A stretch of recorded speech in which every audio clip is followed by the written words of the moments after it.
Kristi Noem, welcome to the program. How are you? Oh, thank you, Glenn. I'm doing great. Thank you for inviting me to be on. No, it's great to have. First of all, thank you for the shoe thing. Thank you. Oh. I feel like a human being again. That was like the first thing when I got here, said to TSA. I'm like, I think the shoe thing is made up. I'm not sure our technology hasn't evolved enough where we don't have to take our shoes off anymore. So they ran the security protocols and made sense. And we're continuing to evaluate everything TSA does. And hospitality needs to be a part of this equation too. I think so many people that encounter our security checkpoints just wonder, is this necessary, and why is everybody yelling at us?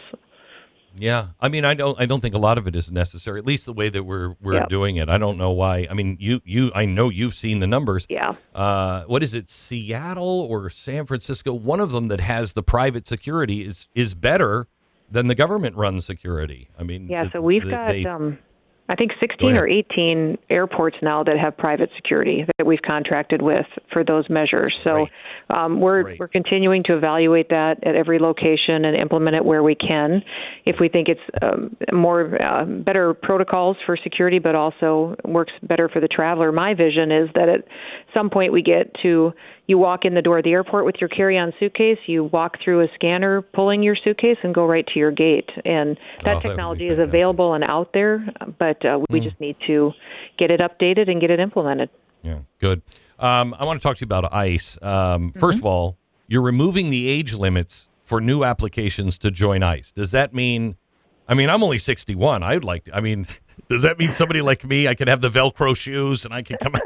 I'm sure I have a bad back. I can barely walk, but can I be a part of ICE? You're still going to have to pass the physical test, Glenn. I'm sorry, but there will be a physical exam and training and all that. But yes, we want some of these folks that retired from law enforcement under the Biden administration, got frustrated, maybe former Border Patrol, former federal officers that weren't allowed to do their jobs before, to come back and to be a part of literally saving America and saving these communities and cities that have been so victimized by the crime and drugs of these illegal criminals that have been out there attacking their families. So it has been amazing. We have 10,000 new officers that we received funding from in the big, beautiful bill to hire for ICE, and we have already had over 80,000 applicants for those 10,000 positions. So we're rolling through that and getting them through the process to see if they qualify so we can give them final offers. But what I like about that the most, Glenn, is the fact that, the media and the socialists and Marxists have done nothing more than try to demonize our ICE officers.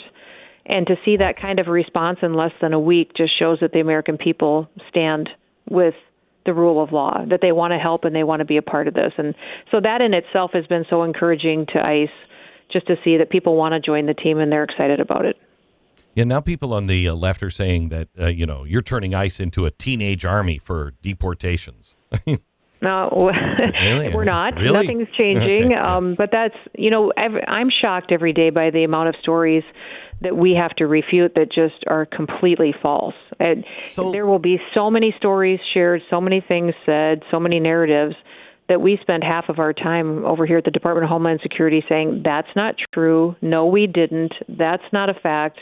Making up anecdotal stories about families that just never even happened. Right. I am amazed. When you're taking on somebody like Mamdani, and they're accusing ICE now of kidnapping people. Yes. Yes. Kidnapping.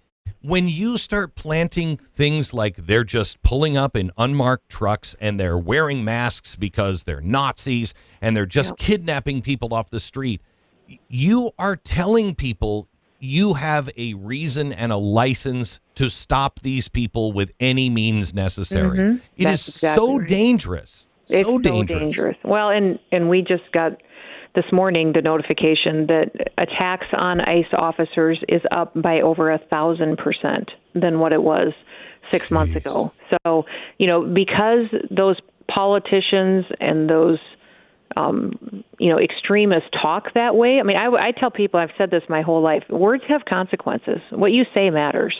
And the consequences of using dangerous language like that is that people take action on them. Anybody who has a tendency to be unstable or to be violent, that almost gives them permission to go out there and take action against these individuals these guys just, they're not picking and choosing winners or deciding who the law applies to. They're just doing their job, upholding the law, and they want to go home at night to their families too.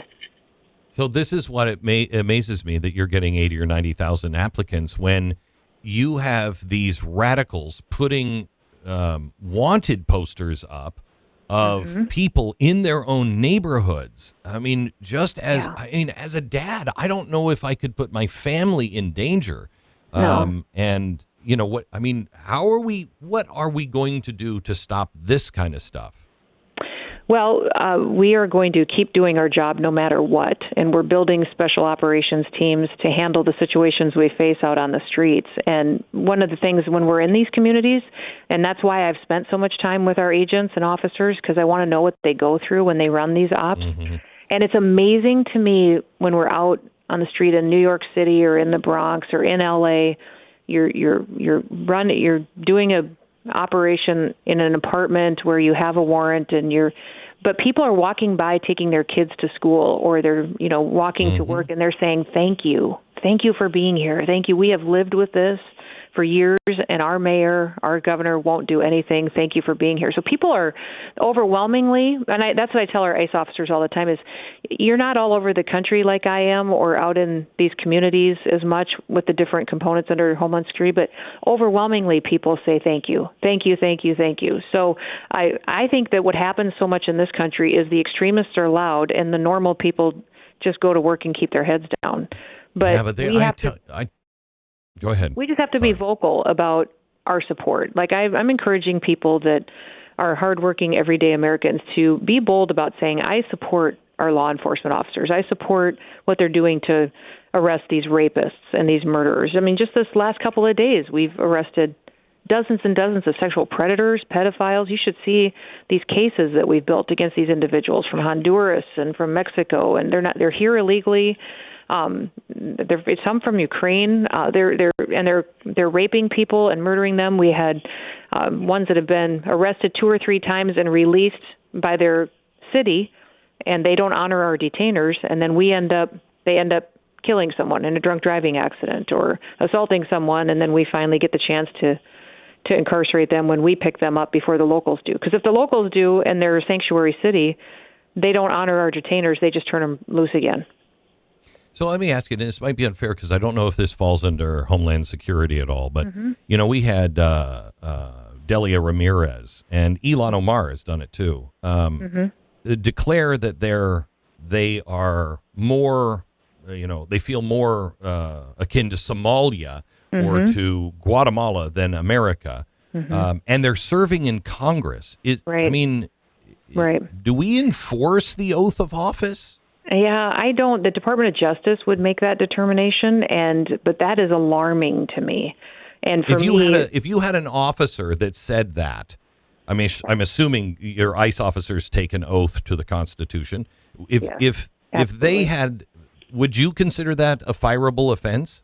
Yes, absolutely, and we do take action on that. And when I've used every authority. There's expansive authorities here. This is a national security position, and I tell people consistently, the Department of Homeland Security, I have the authority over every person in this country that leaves this country or comes into this country. We have the authority over every product or good that is in this country or leaves this country or comes in, and we also have jurisdiction over the Internet. So what is said and done, what is a security concern, and what is communicated, and protecting our critical infrastructure, but also how bad actors would wish to do us harm. So the authorities there I've been using when these specific situations where we have people who don't love America, I will use polygraphs.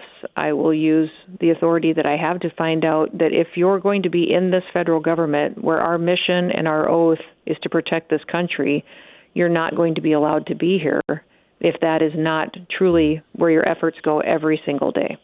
So those members of Congress, I don't sleep much, and when I'm laying there thinking about it at night, I just think is that our poor education system that we didn't spend enough time in our schools, teaching the Constitution, teaching the Declaration of Independence, the fact that how hard this country was fought for and why it was established, and that we facilitate where someone can actually get elected to a high office like that and say something like that, and we would have people nod their heads.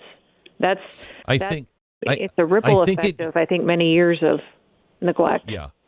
I think I used to believe it was just neglect, and it might have been at first, but it is what they're actively being taught. It's not just what they're being what's being left out. They're actively being taught to hate the country at this point. Let me ask you just a couple of quick questions. SCOTUS, if they rule against birthright citizenship, President Trump's order, will you respect the ruling of the Supreme Court? We have always respected federal rulings, and will do so. I think that would, I don't know when that ruling's expected for sure, but that would be a very consequential ruling that we would have to figure out how to handle and deal with. Do you agree with SCOTUS that illegal aliens have some due process rights, and why or why not?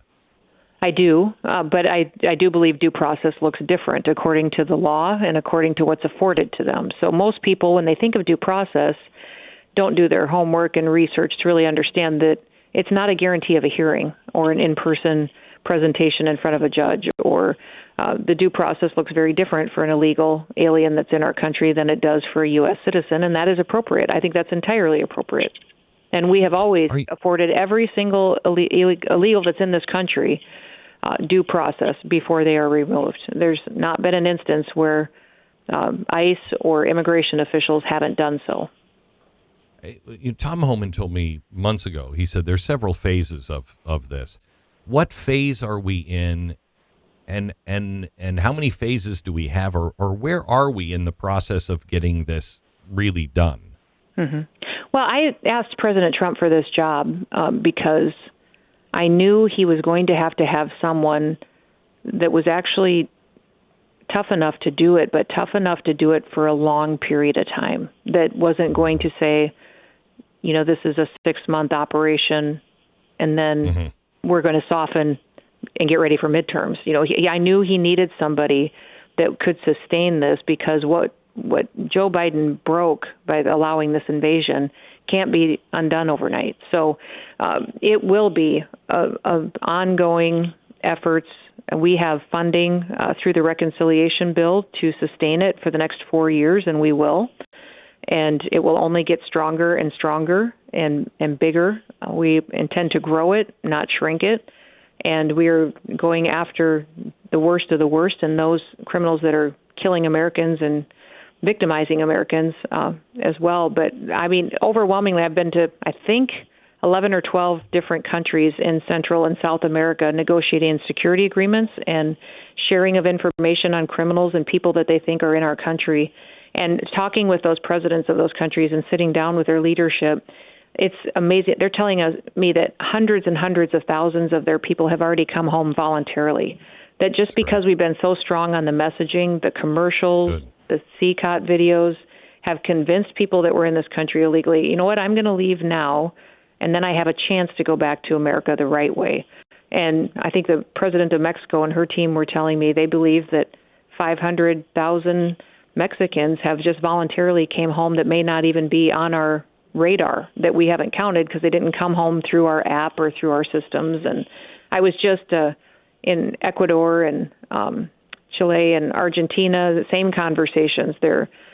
So I do believe we're making a big difference, even in just our messaging, that people that were here illegally understand that they should go home on their own first, and then we need to figure out, if they're given the advantage to come back to this country, how we do that.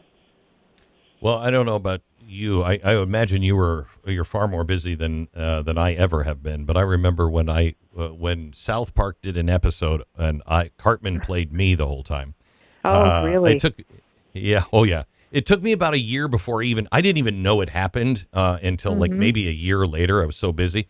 I ended up years later watching it with my son, and we both laughed over it. But welcome to the club. Well, I guess so. I didn't get to see it. I was going over budget numbers and stuff. But I just think it's Yeah, it never ends, but it's so lazy to just constantly make fun of women for how they look. Only the liberals and the extremists do that.